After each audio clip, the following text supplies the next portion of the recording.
Dominique Nedelec est traducteur littéraire. Il traduit du portugais vers le français. Avant de devenir traducteur à plein temps, il a été successivement bouquiniste, responsable du bureau du livre à l'ambassade de France en Corée du Sud, chargé de mission au Centre régional des lettres de Basse-Normandie. Il a traduit plus de 70 ouvrages, 70 ouvrages du portugais, dont 7 romans de l'immense écrivain portugais Antonio Lobo Antunes, d'auteurs brésiliens et angolais.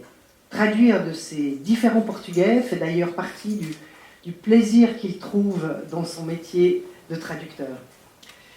Dominique a reçu de prestigieux prix pour ses traductions, dont le prix Gulbenkian, on prononce comme ça, Gulbenkian Books 2015, de la meilleure traduction d'une œuvre écrite en portugais, et le Grand Prix de traduction de la ville d'Arles en 2019.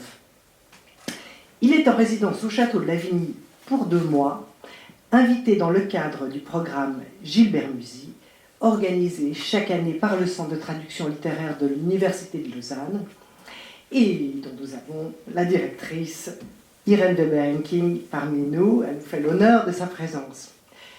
Car chaque année, oui, nous accueillons le lauréat de ce prix en résidence. Évidemment, le traducteur invité vient pour travailler sur un de ses projets de traduction, mais également, et c'est très important, pour donner une masterclass de traduction aux étudiants de l'Université de Lausanne, toujours évidemment. Il y a 2 choses que j'aimerais ajouter à propos de Dominique. D'abord parce que je trouve ça une magnifique histoire. C'est parce qu'il est tombé amoureux de la ville de Lisbonne, qu'il a décidé de s'y installer, qu'il s'est mis à apprendre le portugais. Et une fois à Lisbonne, eh bien, il faut bien gagner sa vie. Qu'est-ce qu'on fait? Il a commencé à traduire. Et c'est donc par amour pour cette ville, en autodidacte, qu'il est devenu le talentueux traducteur qu'il est aujourd'hui. Et puis, dire aussi quelque chose par rapport à sa manière de parler de son métier. Il met en avant l'acte de création du traducteur, l'acte artistique. Et donc il souligne toujours ce qui est gagné par la traduction, à travers cet art, et non pas ce qui est perdu. Et c'est pas si fréquent d'entendre cela. Et donc voilà, Dominique. Bonsoir à toutes et à tous. Merci infiniment, Sophie, pour ta présentation.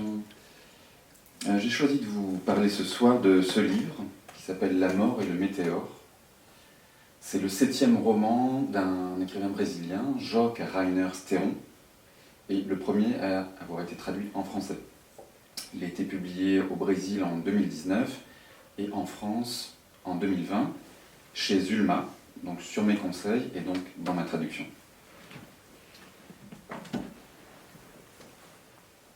Alors, que nous raconte ce roman ? Nous sommes aux environs de 2035. Il ne reste quasiment plus rien de l'Amazonie, si ce n'est quelques dizaines d'hectares d'une forêt à l'agonie. Une tribu isolée et mal connue, les Kajapukuji, n'a plus de quoi assurer sa survie dans cet environnement désolé en voie de désertification. Une opération est alors organisée pour que les 50 derniers représentants de cette tribu se voient accorder l'asile politique au Mexique. À la manœuvre, pour ce transfert inédit, l'énigmatique Boaventure, seul homme blanc à être entré en contact avec les Kajapukuji, est connu pour avoir consacré sa vie à leur défense. Mais ce vieil anthropologue, au passé sulfureux, meurt dans des conditions mystérieuses la veille de l'arrivée des indigènes à Oaxaca, au Mexique. Il revient alors à un obscur fonctionnaire mexicain de la Commission nationale pour le développement des peuples indigènes de prendre le relais afin de mener à bien l'installation des 50 derniers Kajapukuji en territoire mazatèque. C'est lui qui nous raconte l'histoire. À partir du 2e chapitre, le livre en compte 4, le narrateur cède le plus souvent la place à Boaventure. Quelques heures avant sa mort soudaine, celui-ci a envoyé un fichier vidéo à son jeune collègue mexicain. Se sentant menacé, il entreprend dans cette sorte de testament improvisé de transmettre à la hâte à son collègue les connaissances minimales qui lui font défaut pour appréhender autant que faire se peut l'univers Kajapukuji. Boaventure détaille alors les circonstances qui l'ont amené à entrer en contact avec leur tribu des décennies plus tôt. Il décrit les rites, les coutumes, les mythes, la cosmogonie des Kajapukuji. Alors, grâce aux ressources de la fiction, l'auteur aborde une question fondamentale pour les peuples d'Amazonie, les peuples indigènes d'Amazonie, le double châtiment qu'ils subissent, un écocide et un ethnocide. Sans que ce soit vraiment explicité dans le livre, on peut évidemment voir dans ce roman une charge contre la politique destructrice mise en œuvre par le président du Brésil à l'époque, Jair Bolsonaro, qui a tout fait pour accélérer à la fois la disparition des peuples indigènes et l'exploitation de la forêt. Au début du roman, l'auteur montre comment la disparition de l'univers physique des Kajapukuji annihile aussi leur vie spirituelle. Car pour entrer en contact avec leurs dieux et leurs ancêtres, les Kajapukuji utilisent une poudre sacrée et hallucinogène confectionnée à partir d'insectes hématophages. Et si l'environnement naturel de ces insectes est détruit, ils disparaissent et les Kajapukuji se retrouvent privés de leur mode d'accès au divin. Et Joka Reiner Steron réussit vraiment brillamment à varier et à mêler les registres. C'est là un des intérêts majeurs de son livre. On est tantôt dans un récit ethnographique, avec la description très vivante et très inspirée de la culture Kajapukuji, qu'il a imaginée, tantôt dans le récit d'aventure et d'exploration, tantôt dans une histoire policière, avec la mort inexpliquée de ce personnage, Boaventure, puis le rôle joué par des activistes anarcho-indigénistes, tantôt dans la science-fiction et le fantastique. Alors, dans le passage que j'ai choisi de vous lire, le vieux Boaventure, donc dans ce témoignage vidéo, décrit la première cérémonie rituelle avec usage de la poudre sacrée, le tinsanan, à laquelle il a assisté.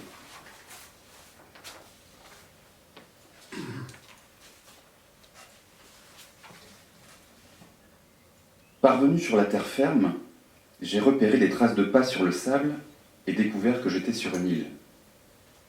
J'ai suivi la direction prise par les Indiens. Je me suis enfoncé dans la forêt et j'ai fini par les retrouver. Couchés sous un arbuste, je les ai observés. Ils se tenaient tous assis sur un terre-plein dégagé, en cercle, comme autour du cadran d'une horloge. Je savais déjà que les Indiens n'étaient plus très nombreux, peut-être une centaine, guère plus. À la place des aiguilles, 2 d'entre eux se présentaient devant ceux qui attendaient assis et leur soufflaient dans les narines à travers des objets sculptés en forme de lézard. Dès qu'ils avaient inspiré, ils tombaient sur le dos, en gardant les yeux ouverts, tournés vers le ciel. Après cela, tandis qu'ils restaient dans cette position rigide, l'un d'eux, le seul qui n'avait pas inspiré la poudre projetée par le lézard, un objet pas très différent de celui qu'utilisait mon guide Tucano avec son tabac à priser, sa paquet, comme il l'appelait, s'est détaché du groupe et, au centre du cercle, a sorti son couteau en bambou et s'est tranché l'artère fémorale au niveau de l'aine. Instantanément, un autre cercle rouge est apparu autour du corps du suicidé et s'est élargi sur le sable au point de bientôt couvrir de sang toute la surface du cercle formé par les hommes terrassés. C'est la première cérémonie rituelle avec usage de tinan à laquelle j'ai assisté, a dit Boaventure. Et la violence de ce moment s'est gravée de manière indélébile dans ma mémoire. Passé une phase de sidération, j'ai remarqué une construction pareille à un autel ou à un tombeau à côté du cadavre. Vu du repère éloigné où je me tenais tapi dans l'ombre, il m'a semblé qu'elle était en pierre. Sa forme n'évoquait pas la grande maloca, habilement bâtie avec son armature tressée, mais plutôt les objets de verre que j'avais trouvés sans deviner quelle était leur fonction. Pendant plusieurs heures, les sauvages sont restés le visage tourné vers le ciel. Allongés en cercle sur le sable, ils figuraient une grande horloge faite de sang et aux aiguilles sans vie. Tandis qu'ils dormaient, une nuée d'insectes s'est approchée, si dense que la nuit s'est faite au-dessus du cercle. La nuée s'est posée sur le sable gorgé du sang du suicidé, dont le corps encore chaud a été intégralement recouvert par les bestioles en quelques secondes à peine. Il s'agissait de hannetons gros comme le poing. J'avais déjà vu en Amazonie des insectes aussi monstrueux que ceux-là, comme le hanneton rhinocéros, mais jamais en aussi grande quantité. Au bout de quelques instants d'une grouillante activité, le sable a repris sa couleur normale, le rouge s'est dissipé et les insectes ont abandonné la carcasse de l'homme. Il était méconnaissable à cause des boursouflures, sa peau était couverte de piqûres. Tout comme le sable, il avait perdu sa couleur. Les hannetons, après s'être nourris de son sang, se sont envolés en direction de la forêt d'où ils étaient venus. Pendant que les hommes émergeaient de leur état altéré, je suis resté caché dans les feuillages, à attendre l'étape suivante. Étonnamment, ils n'ont pas plongé dans le fleuve pour rejoindre la rive. Ils sont partis dans la direction qu'avaient prise l'essaim. Ensuite, j'ai pu les voir ramasser des hannetons sur le tronc d'arbres immenses. C'était comme s'ils cueillaient de grosses pommes noires.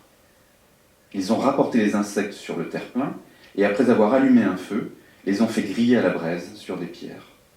Je n'avais pas senti pareille odeur depuis longtemps. La fumée sentait la viande de porc. Après avoir gloutonnement dévoré les entrailles des hannetons, les Indiens ont commencé à piler les ailes et l'exosquelette des insectes dans des calebasses.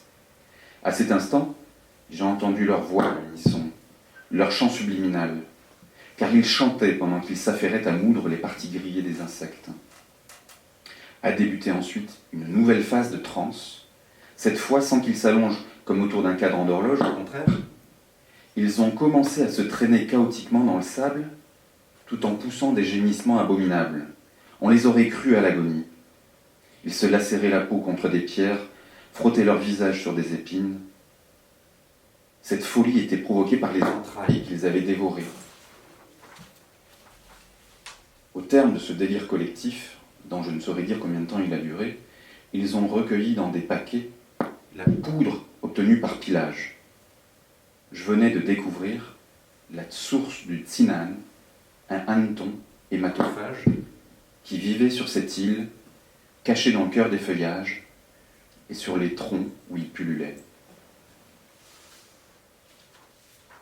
Alors, je m'arrête là pour la lecture de l'extrait et j'ai une proposition à vous faire. Je me disais que si l'extrait vous a plu, une fois que mes camarades auront fini de lire, je pensais qu'on pourrait tous aller se promener dans les vignes de Lavigny afin de voir si on arrive à capturer quelques insectes hématophages pour confectionner une poudre hallucinogène locale qu'on pourrait peut-être goûter à l'apéritif. L'idée étant de faire la preuve que littérature traduite, quête spirituelle et circuit court ne sont pas incompatibles. J'ai besoin pour cela de l'aval de Sophie, donc je propose qu'on en parle peut-être tout à l'heure. Merci de votre attention.